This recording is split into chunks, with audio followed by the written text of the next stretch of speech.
This is Join Us in France, episode 556. 556.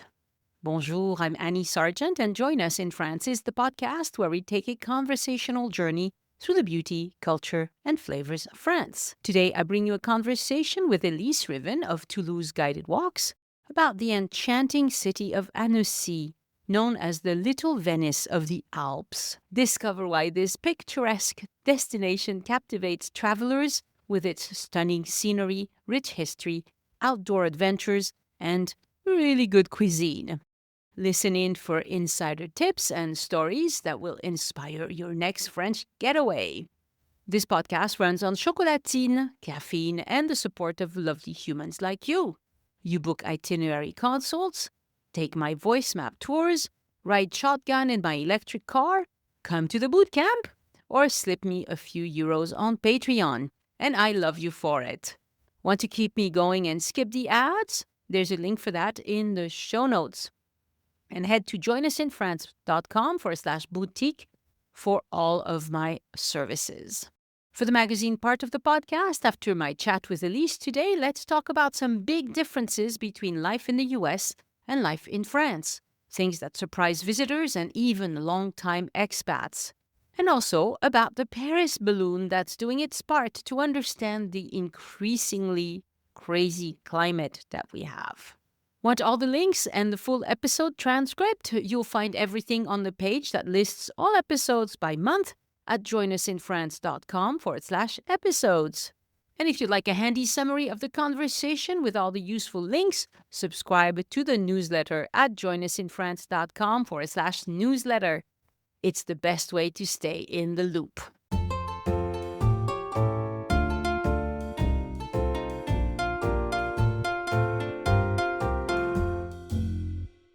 Bonjour, Elyse. Bonjour, Annie. We are going to talk about Annecy today, the beautiful, beautiful city in the Alps, otherwise known as the Little Venice of the Alps. The Little Venice of the Alps, or a writer called it the Pearl of the Alps. Very nice. Isn't that very nice? It's a favorite of people to visit because it is so scenic. And then when we were chatting before the recording, you said, well, but there's so many pretty villages in France. Yeah, but I mean, you can say that all kittens are cute, but some kittens are cuter than others. Stole my line. She normally would say that about dogs, you know. I said puppies. I said puppies. She said puppies, yes. No, it is true that Annecy is very beautiful. I think it's partly beautiful also because of where it is. It's like the cherry on top of the cake, and the cake is the Lake of Annecy for me, you know, and it's surrounded by the Alps. It's surrounded by part of the Alps that are absolutely magnificent. They're not the highest part, but they're absolutely beautiful. And it's very green and it's very lush. And it has a very, very, very old history as a town. It really makes it this little jewel, really. I agree. Yeah, it's very, I wouldn't say it's unique, but in France, really, the vibe of Annecy, it's quite spectacular. And it's a very pleasant place to spend at least a day. You could spend much more time if you wanted to enjoy activities around the lake and also biking and hiking and things like that. But for people who just want to visit the town, a day is sufficient. There are people who will want to go there to take wedding pictures. I mean, they have a thing called Le Pont des Amours, which is very pretty. Oh. So it's being packaged as a romantic destination as well. When you went there, did you see anybody taking pictures on the bridge? I saw hundreds of people taking pictures. But I mean, particularly wedding pictures. No, not you didn't notice particularly. I don't remember, but I was there in the middle of the day. I'm assuming that professional photographers would show up at sunrise and later at sunset. Maybe, yeah. Because I did it as a day trip from Geneva. Right. So I took the train from Geneva, which was very nice, by the way. Excellent. It was a fast train. I don't remember how long it took, but maybe 40 minutes or something like that. Couldn't have taken much more because I have it even here. It's 43 kilometers, which means it's probably 40 minutes by train. Yeah. Yeah. And like everything in Geneva, it was kind of expensive for a train ride, but everything is expensive in Geneva. But I arrived like around 11 or something and then left by 6 p.m. Right. So I didn't see the professional photographers, but I'm sure there are plenty. Oh, I'm sure there are. It really is. It is beautiful. And most people in France that are French, I mean, not just tourists, know that. I mean, and when people talk about Annecy, they talk about it as being this gorgeous little site. It's the town and the lake. It's like the whole thing is a package, of something very beautiful. It is, to my surprise, actually the prefecture of Savoy, which I didn't realize because it's not that big. Although it's bigger than I thought in terms of population. I mean, it has about 100,000 people because that includes the outlying areas. It includes all of the parts that are built up as kind of suburban areas, but still keeping a certain homogeneity in the architecture that's very mountain architecture, the Savoy architecture. So you have those lovely steep roofs and kind of chalet-looking houses once you leave the old city. But the old city, of course, is filled with these canals and is very, very, very old. Right. So some people describe Annecy like a quaint village. It is not a village. It's a city. Maybe 100 and 120, 130,000 inhabitants total if you take the whole. It feels like a city. When you arrive by train, you will see not super high rises, but you will see buildings with apartments, and you will see, a normal French city. It's just the hyper center is super quaint and super cute. The rest of the city isn't anything special or anything awful. It's just a French city. Yeah, and it's very much, we did a podcast, I think, about when we did Haute Savoie. I mentioned a little bit about Chambéry. We came coming by car, actually, from the Chambéry, which is north. But it's very similar. You have the old, very quaint, beautiful little historic part, and then the rest of it, which is typical city, but with a little bit of a flavor of the Alps. Let's put it that way. It has a certain architecture that isn't just anywhere else. You wouldn't mistake it for architecture in Toulouse, for instance, Right. And along the way on the train ride, you have some beautiful views because you're going through the Alps, and it's definitely a beautiful ride, I thought. I'm sure you could also drive it, and you can come from Annecy from different directions. I mean, I did it from Geneva because we were staying in Geneva, but you could also visit from Chambéry. You have the trains. You even have the TGV, which actually comes from, well, you have Geneva, but you also have it coming from Grenoble, and you also can get it from Lyon, and it will take you right to Annecy. So basically, you have connections from really pretty much everywhere, because I noted down and with the distances, it's far from Paris. It's interesting when you open up and start reading about it online, it says it's the southern part of France. I don't think of this as the southern part of France. Me neither. It's actually, of course, it's the extreme eastern part because it is literally almost on the frontier with Switzerland. But as far as geography is concerned, it's below the midline in France, so it's considered to be a bit south. You can get there easily by train from Lyon, from Grenoble, from Chambéry, from Geneva, and you can, of course, also get there from Paris or Marseille, but then you would have to make one change on a train to get there. But besides being accessible by car, which is how we went, it is easy to get there by train. And from different directions. Now, I'm sure that the train, even if you are on a TGV, does it go TGV speeds? It doesn't go TGV speeds the last distance, but at least it's a nice, it's a sleek train. It's not one of these little chug-chugs that go up, like when we go up into the high Alps. The last train we take is, it's an old-fashioned chug-chug. But the other thing is that it's surrounded by absolutely gorgeous mountains. So on the eastern side, so Annecy is actually on the northern tip of a beautiful, beautiful, beautiful lake, the Lake of Annecy. Doing a little bit of reading about it, this is the kind of stuff that I really normally would not carry around this information in my head. It's, of course, a glacial lake. It's a natural, really deep glacial lake.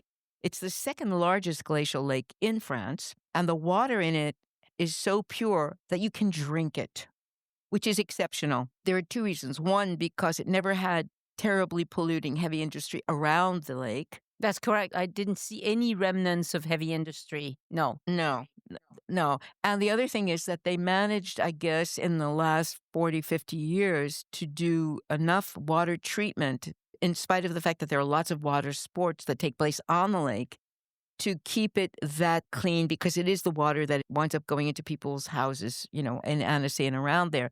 And so it is drinkable. And they said that is an exception. It's really quite an astounding thing. And they have an ecological mayor right now. And apparently that's what they would like. They want to keep everything that way. My guess is if that's the direction they're going, that it's probably going to soon be the case where in the old city, no cars are allowed, that kind of thing.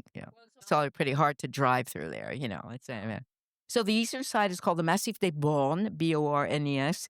And Massif is a range. It's like the same word as in English when we talk about a range of mountains, but it's not quite the same thing. So don't ask me to explain the difference. It's like if you take the Alps and then a little part of it, like a chunk, is the Massif. It's like... Well, yeah, like I know in Utah, you have the Rocky Mountains and then you have the Wasatch Front. Right. Wasatch is a set of mountains. Yeah.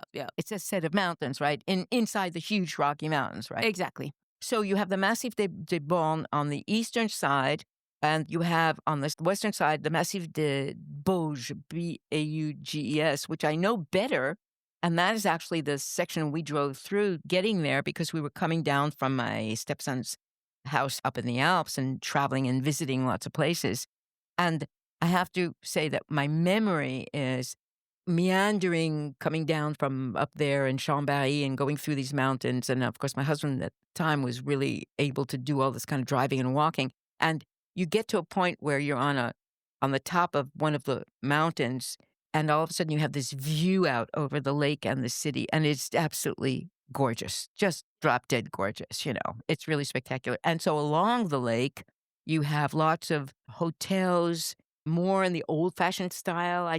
Maybe now you were there more recently than me, but mostly it was more these old-fashioned style, but they're very luxurious. And my guess is that if people are going to spend 2 or 3 nights, that's probably a nice place to kind of do it, where you get a view of the lake. They have nice restaurants. Oh, this is one of the few places in France where you can still get freshwater fish in restaurants, which we did. And to this day, we talk about the meal we had, Nice. It was really that incredible.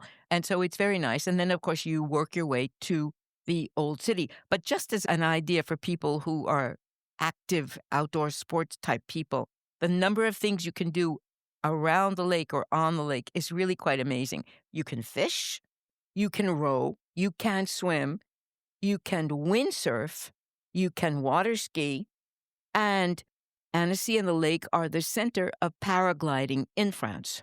Very nice.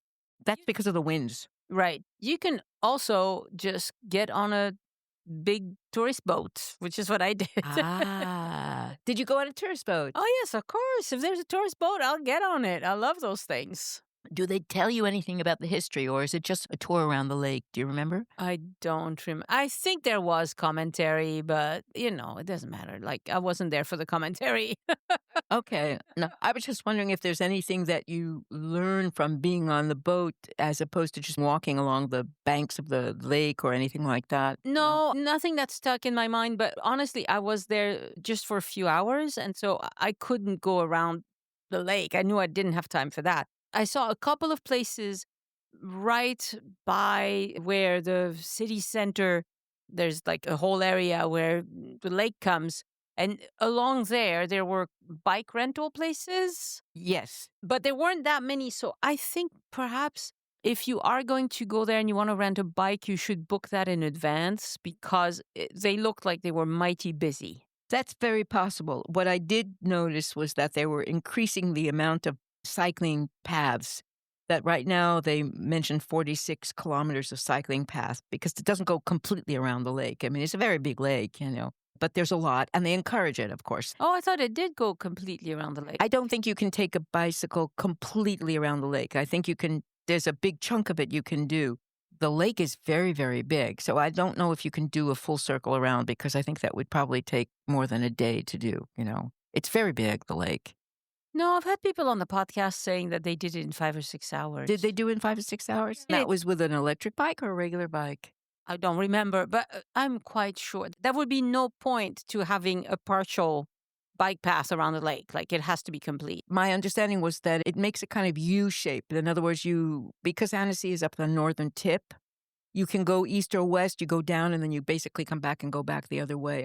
I wasn't sure. Right, but that's a loop. That's a loop. No, but okay. All right. What I was reading, it didn't indicate that you could go completely around, but it doesn't matter. I mean, you can rent bikes and lots of people do it. And a lot of people hike around the lake and a lot of people run. When we were there, one of the things we noticed was that it's very well set up so that you can visit the lake by foot. It's not some other lakes where it's hard to have access by foot. You can pretty much hike or run or walk and just go just about everywhere, Yes. And there are some pretty villages along the way. Yeah. We saw them from the boat, and these are very, very small little communities along the lake. I think they're part of what they call the Greater Annecy right now, Probably, but they look like very teeny tiny little things. So if you want to be in a village around Annecy, you'd want to be in one of those rather than Annecy proper, which is a city. No, but the old city, of course, is beautiful and quaint. I guess this is one where we could really say that it's quaint and it's very nice. There's the Château, of course, which you visited recently and is up on top of one of the hills. You have the Basilica. You have one of my favorite things, which is the strange palace in the middle of the Thiou River, which is this fortified structure that's from the 12th century that is shaped almost like the prow of a ship, and which, of course, served as a prison. And the Thiou River is one that comes out of the lake and actually is what the old city is built on, with the canals that connect between the rivers. There are two other small rivers. And then you have the old streets and you have the canals and some bridges and some towers and some clock towers. And so it's very condensed. It's not very big, the old part, but it is very beautiful. And it is a very ancient city. So to my great surprise, I really didn't know that much about it. I have to admit, it had a long history, and it's just in one sentence, it had a very long history as being a major route on the Roman roads when it was part of the Roman Empire here, connecting north, south, east, and west because of where it was situated on the lake. And it lasted apparently a very, very long time, and it didn't come into the Christian period in the Middle Ages until a lot later than a lot of other places, maybe because it was in the mountains and it was a bit isolated. Who knows, But then it became a very prestigious, important old city in the medieval times, connected to what was the Counts of Geneva. So this was not France. And Geneva, I'm nul on the history of Switzerland, to be very honest. I mean, I know about William Tell. And I know that part of it is German speaking, part of it is French speaking, and part of it is Italian speaking. But honestly, I really don't know a lot about the history, except that, of course, it was a consolidation of a lot of tiny little areas that each were run by a different nobleman. And so there were the Counts of Geneva, and Annecy was the second city of the Counts of Geneva after Geneva. So they're both from pretty much the same time period, which is the Middle Ages, the early Middle Ages. And it was very prestigious from the beginning, probably, my guess is probably because of how rich the waters and the land are around there. And so that was when a lot of what you can still see was built in the 12th century and the 13th century. And they managed to keep it all up. They managed to preserve it all. It stayed part of the region of the Counts of Geneva for centuries and centuries and centuries. In fact, we talked a little bit about Haute-Savoie and some other places on the eastern edge of France. A lot of all of that territory was not a part of France until much, much, much later. Now, you were in Geneva, in fact, recently, but I'm assuming that Geneva has always been French-speaking, but I honestly don't know. I don't know either, but it was French-speaking when I was there, yes. I'm sure it's French-speaking now, right? So it was part of this territory of the Council of Geneva. And then a very interesting just piece of history is that in the War of Religions, which happened in the 1500s, Geneva was one of the centers of the new Protestant Reformed religion with Calvin. Calvin lived and wrote in Geneva. The region, Geneva and the region around it, moved to the new religion, basically moved to what they call Calvinism, which is just a form of Protestantism. So what happened was that because prior to that, all of this area had been Roman Catholic, and there were lots of monasteries, and there were bishops and everything. The Catholics and the bishops particularly were so indignant about the fact that the city officially took on this new religion, the Protestant religion, that they up and left Geneva en masse, and all of the bishops moved to Annecy. All of them. It's like they just took all of their things and they rebuilt monasteries. There must have been already several monasteries in Annecy and along the shores of the lake. But what they did was they literally evacuated, the entire Catholic population of Geneva and right around it moved to Annecy. And Annecy in the 16th century and 17th century became known as the New Little Rome. Oh, how interesting. Which I thought was really interesting because you wouldn't, this is one of those things where they don't make a big deal about it when you go into the city, No, I don't remember this being emphasized at all, but it could have happened because the religious tensions were a big deal back then. A big deal. Yeah, they were a big deal. And I don't particularly remember a big church or a big cathedral, but maybe it's just not in the hypercenter. The basilica is. It's called the Basilica of the Visitation, but it's a basilica. It's not a cathedral, which is really interesting. I don't know, but maybe because the basilica is like a second step down from cathedral, which is, of course, what we have with Saint-Sernin. It's prestigious, but it's not the same thing as a cathedral.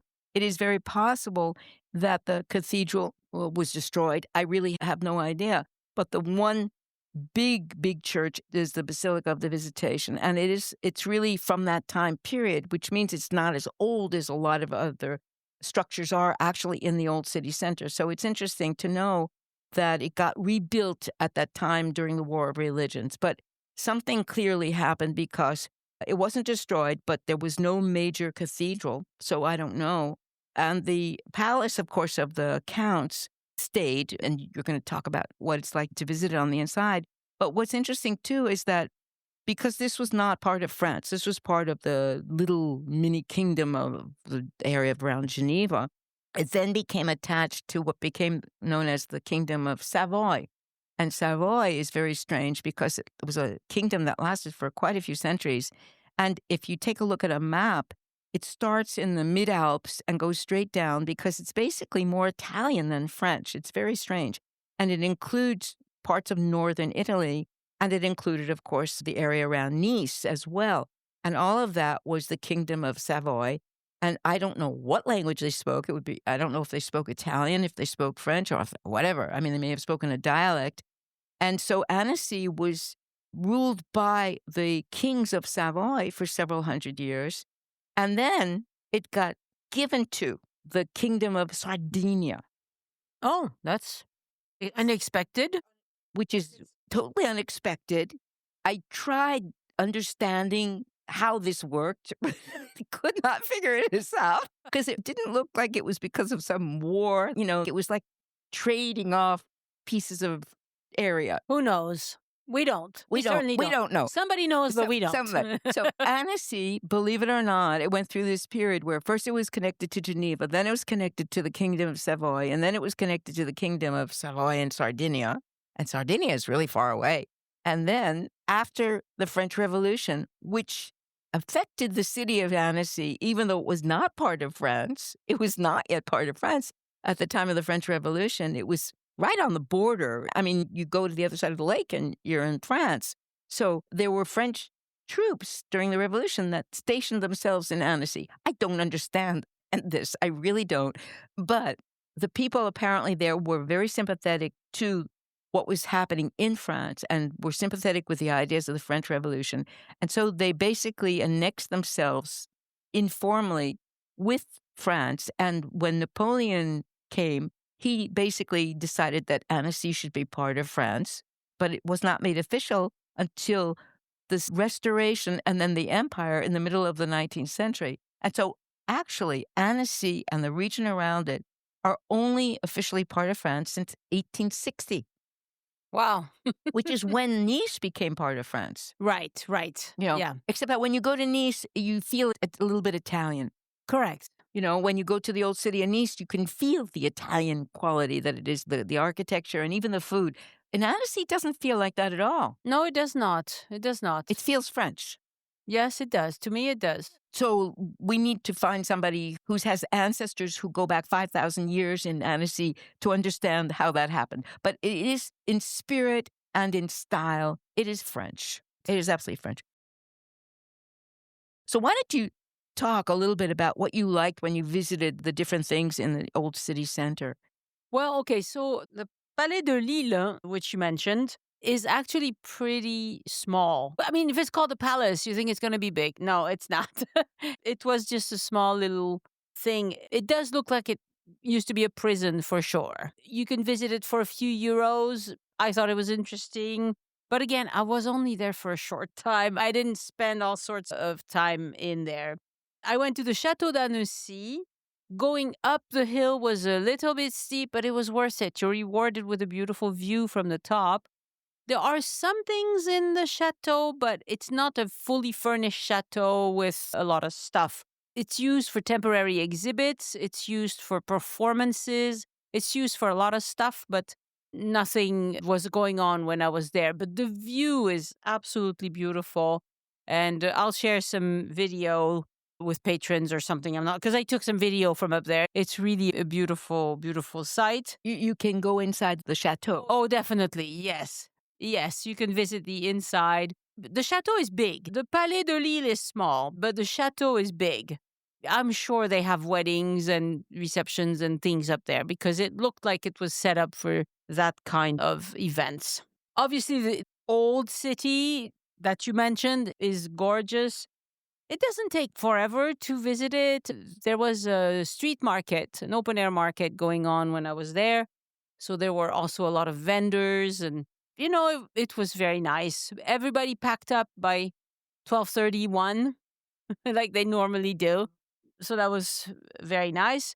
Then the other things you can do around there, there's a thing called Les Jardins de l'Europe. So that's a big garden for a stroll along the lake. And there were a lot of people. I saw paddle boats, I saw canoes, I saw bikers, I would say that the population, I mean, the people who go visit are overall perhaps a little older in the town, in the city center. But as soon as you get out to the lake, it's younger people with families. It's much more active. Yeah. There are a lot of water sports that you mentioned and the paragliding. So I didn't see paragliding, or at least I don't remember it. But you say it's a big center for that? It's a big center. Actually, it's on the western side, the side we came down from to get to the border of the lake. There are 2 or 3 schools and centers up there, and they leave from up there, It's known for being one of the centers of paragliding in France. And my husband, and this is when we were there, it was a number of years ago, but he had always wanted to do it, but you have to be under a certain weight. And at the time, he was not. Now he's beyond the point where in his life it would be something he would be able to do unless he did it with somebody else, because they do the first time you do it, and the second time you do it with somebody, they go with you, But it's lovely to watch. Yeah, I would never do that. I'm a chicken. I mean, I like watching it from where I am. Yeah. It's very beautiful. And there is a lot of windsurfing on the lake. The fact that they have these 2 sets of mountains on the eastern and western side creates a kind of wind that funnels up through the lake. So it is very beautiful, but it's good for those kinds of sports as well, and that's why people like to go there. Most of the people I know who are not older retired people who go there, they go there for doing the sports on the lake. Right. And you can also do winter sports. There are ski resorts not very far. Annecy is not a ski resort, obviously, but there are ski resorts not very far. They have some Michelin-starred restaurants if you want to enjoy that. They're known for having good food and good restaurants. And because it is a city that is considered to be very chic and is really on the scale of things relatively expensive for renting, expensive for living, it is also known for having some very high-class restaurants. Right. So I think the Michelin-star restaurant is called Le Clos des Sens. Then you have L'Auberge du Père Bise. So it's a lakeside dining with gourmet French dishes. Chez Mamie Lise, traditional Savoyard fare, in a cozy setting. That sounds nice. Mamie Lise, that sounds like a nice person. Yeah. And Philippe Rigolo. Rigolo? Rigollot. He's a pastry chef, award-winning pastry chef. There are some very big hotels along the lake. I'm sure there's some as well in the city proper, but the ones in the city proper, like in the old city of Annecy, would be very small compared to the ones along the lake. There's one called Imperial Palace, which has spa facilities and things. Les Tres Hommes Lake and Spa Resort, again with a panoramic view, and l'Abbaye de Taloir. So this is an historic abbey turned into a hotel. Those are usually gorgeous. Yes, those are very, very gorgeous. Now let's talk about the food a little bit. Neither of us will have any problem talking about. Well, as you can guess, because we're talking about the Alps, cheese is very important. Yes. You have fondue. Yes, la fondue Savoyard. That's what we call it in French. Yes. Because if you do fondue bourguignonne, It's just with the oil. it's oil and meat. Right. Fondue Savoyard is cheese and bread. And white wine. When they melt the cheese, they mix it in with this delicious, delicious white wine that comes from the Alps, which is absolutely wonderful to taste. And so you have two cheeses that are used, and one is called the Tome de Savoie, and the other is the Tome des Bauges. The Tome des Bauges is a cheese that we always buy when we go up to the Alps to visit part of the family.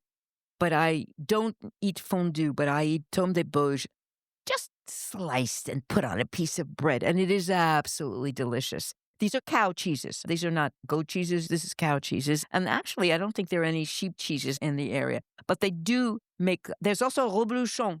Right. Which is very important in making raclette. Correct, yep. Now, explain the difference between raclette and fondue.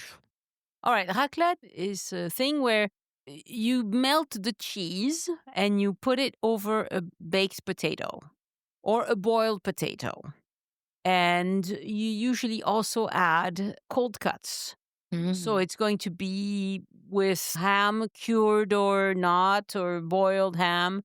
You could do with bacon. Dried sausage. Dried sausage. You could have any cold cuts that you enjoy. Not pate, okay? You don't spread pate on that. No. But we have a raclette set. I can see it from where we're sitting. It's a rectangular thing. It has a stone on top. So you have like a flat area on which you can slide triangular or rectangular things, that little pans, I guess. And above that, you have the heating element. And above the heating element, you have a stone where you could cook some meat. Or if you wanted to do it with vegetables, you could like do sliced mushrooms would come to mind as would be good. Anyway, and what's nice about having a raclette is that it's something that you do slowly. It's a slow meal.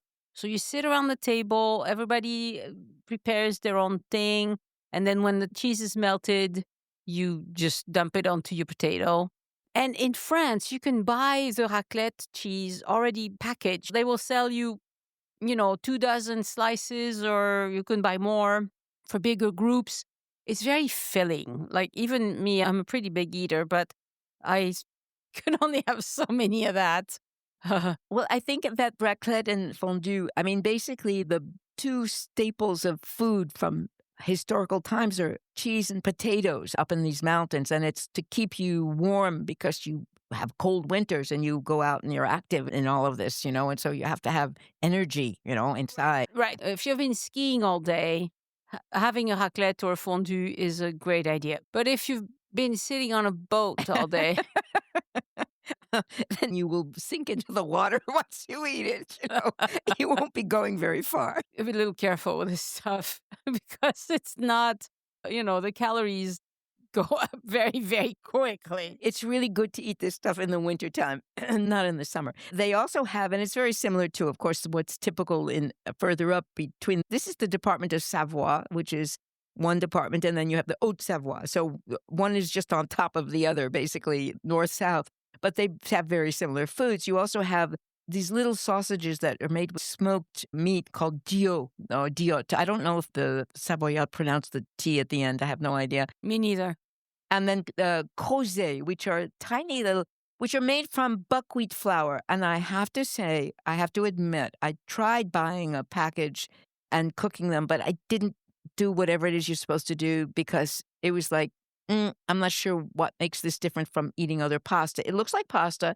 It's cut into tiny little squares, but it's actually made with buckwheat flour. And this is one of the staples also of the diet in the area. Right. So it's good for if you're Gluten-free. Yeah, gluten intolerant. I think some of those, they might not be 100% gluten free. Maybe some of them are. I don't know. But it's spelled Crozet. Right. And it's kind of, they're tiny little squares. And when you cook them, they tend to stick. I don't know. I'm like you. I tried it once and I was like, I don't know. I must not be doing this right. No, and my stepson said that traditionally, because he lives, of course, in the Alps, he said that it's served with meat and a cream sauce. So it's another one of these light, I'm being facetious, meals. If this is this is not for people who are not on low fat diets. No. No.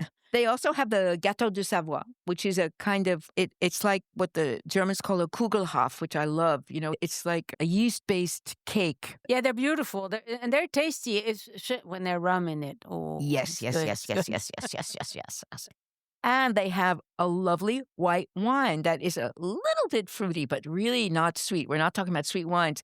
That is called Roussette, Roussette. There are several white wines in the Alp area, the Savoyard wines. And this one is particularly delicious. Almost like the taste of a dry rosé, but not quite, So it's very, very nice. The hills on the side that gets the most sun are the ones that have the vineyards that produce this kind of wine. But it's very typical of the area. Interestingly, white wine and not red wine, Interesting. And then fresh fish. And I'm, me who loves fish, having freshwater fish is so unusual. It's very hard to find. And it is one of the luxuries of going to one of the really nice restaurants in Annecy in the area is that you usually have freshwater fish on the menu. Nice. Another cheesy dish that you did not mention is the tartiflette. Oh, I'm not cheesy enough, I guess.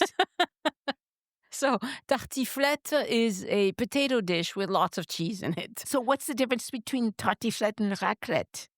Oh, it's completely different. Completely different? Completely different. So raclette is something that it's a put together yourself thing with potato and cheese and cold cuts and cornichon. Very important, the cornichon. But the tartiflette is more like a baked dish. Ah, okay. So you slice your potatoes kind of thinly and you put some cheese all around there and you bake it. You like that one? Well, I like all of them, and that's my problem. But that's is that one your favorite of the three? No.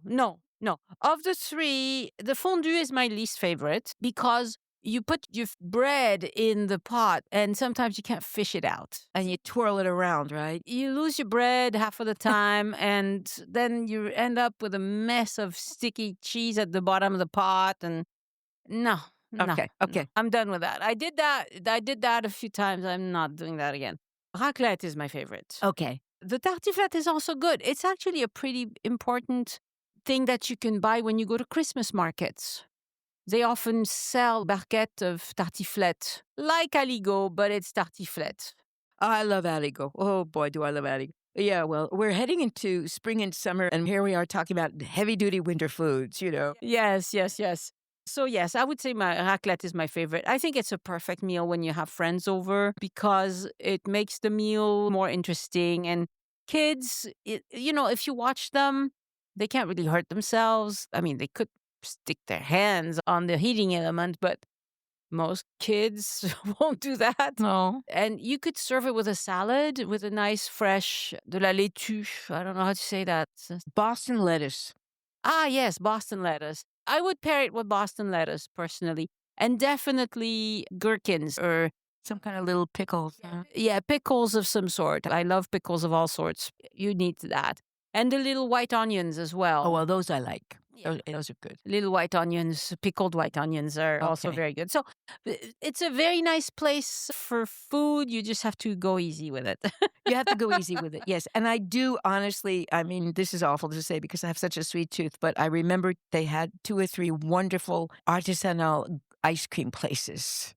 Aha. Yeah, that's your thing, yeah. That's my thing, okay. So you can have the melted cheese, I'll have the melted ice cream, Speaking of things that happen around there, you have festivals. You have the Fête du Lac. Yes. It's an annual festival. I have not been there during the Fête du Lac, but I bet it's very nice. It's apparently the most magnificent fireworks festival. They say it's one of the biggest fireworks festivals in Europe. Yeah.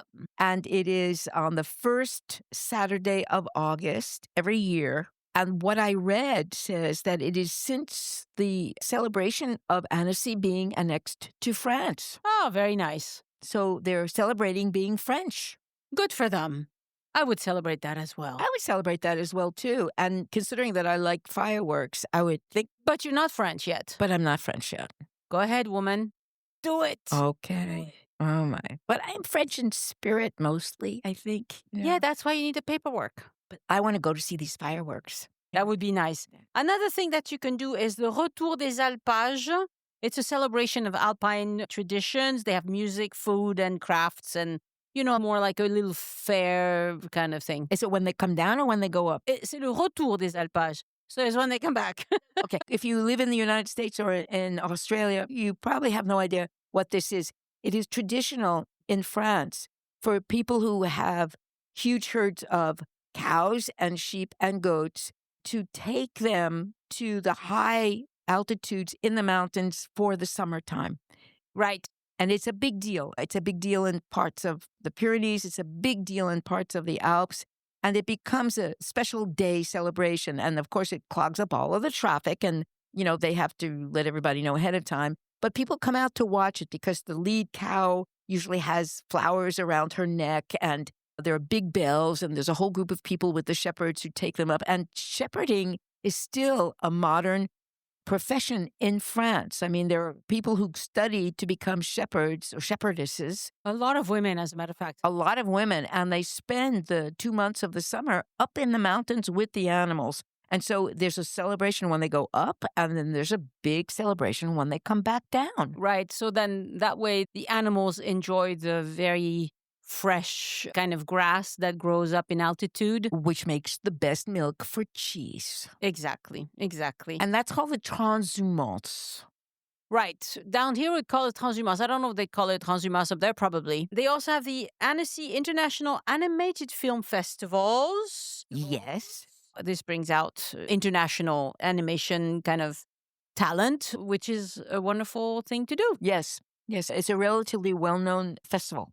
And I mentioned briefly that when I was there was a little market going on. I wouldn't say it was little. It was hard to tell because it was all along the canals. Mm-hmm. So along the canals, you have these white sidewalks, but they were taken up in part by the vendors.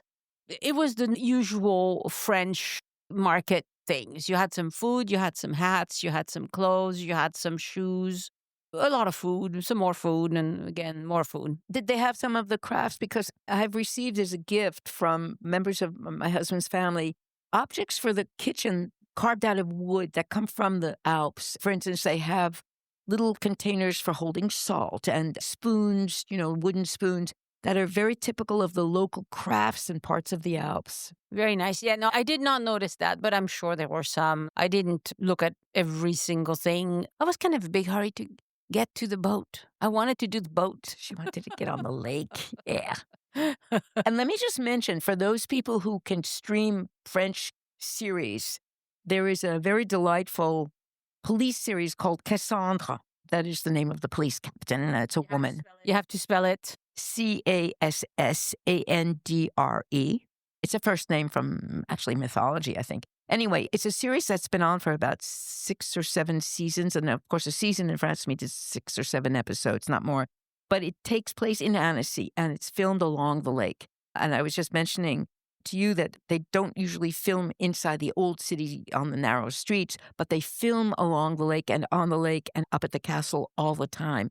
So if you want to get a really nice idea of what Annecy and the lake look like, and you want to see something in French, find this series called Cassandra. It's very pleasant to watch. It's one of those police series that's not too grim or anything like that, and it's got interesting people in it. Very good. Thank you, Elyse. I might have to turn on French television just to find out. She might have to. She snubs French television. It's not that I snub it. I just don't think about it. Unless there's something like a big rugby game or a big soccer game or Or, sometimes the president speaks and I feel like I need to listen to him, although these days, not so much. Not so much. But other than that, it's true that I don't ever think to turn on French television to see what's on. And yet there are some very good things. I'm sure you're right. Thank you so much, Elyse. That was a fun discussion. That was a very fun discussion. I wish you all beautiful trips to Annecy. It's truly one of the wonderful places to visit in France. It's lovely. The air is clean. It's refreshing. And it's a joyful place to be. Merci beaucoup, Elyse. De rien, Annie. Au revoir. Au revoir.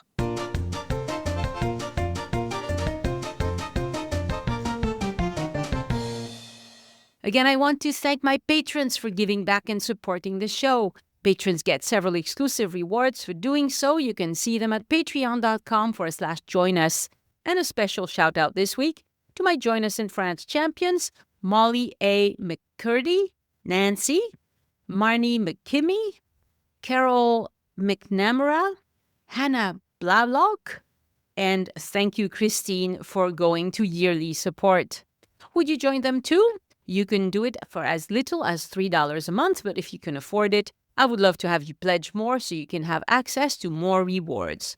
Go to patreon.com/join us. That's Patreon, join us, no spaces or dashes.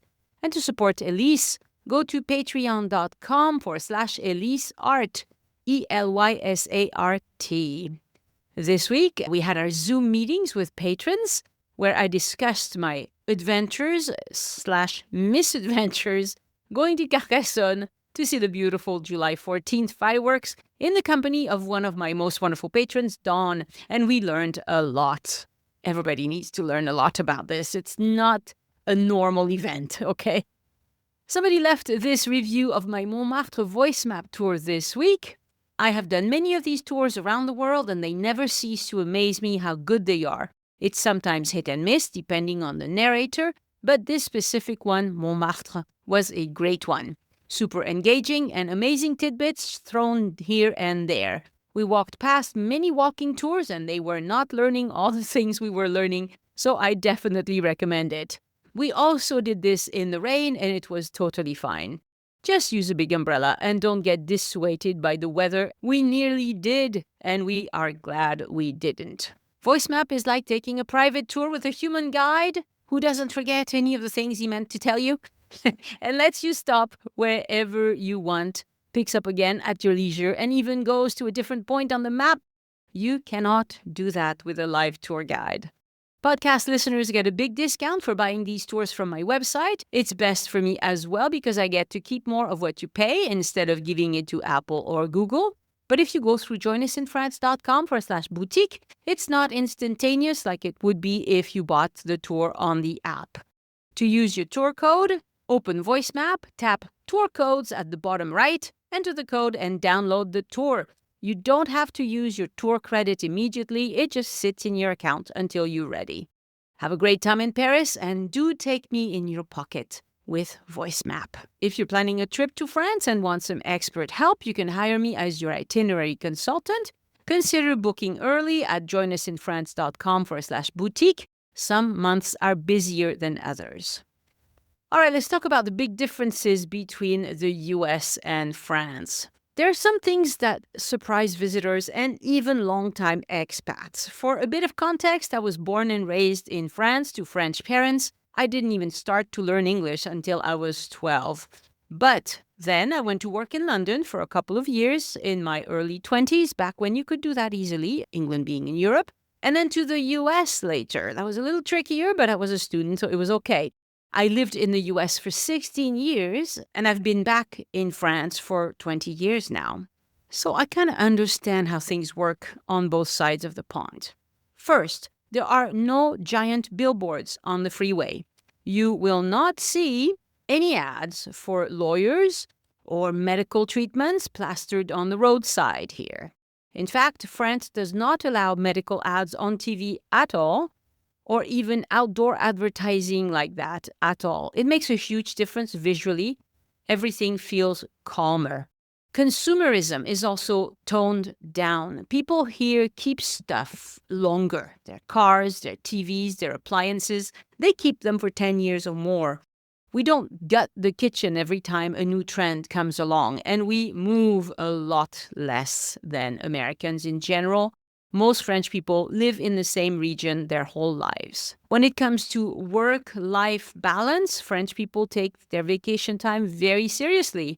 It's not really optional, and nobody wants to answer work emails after hours. That's even protected by law. Now let's talk money. Prices are generally lower in France, and so is crime, especially violent crime. Mass shootings are incredibly rare.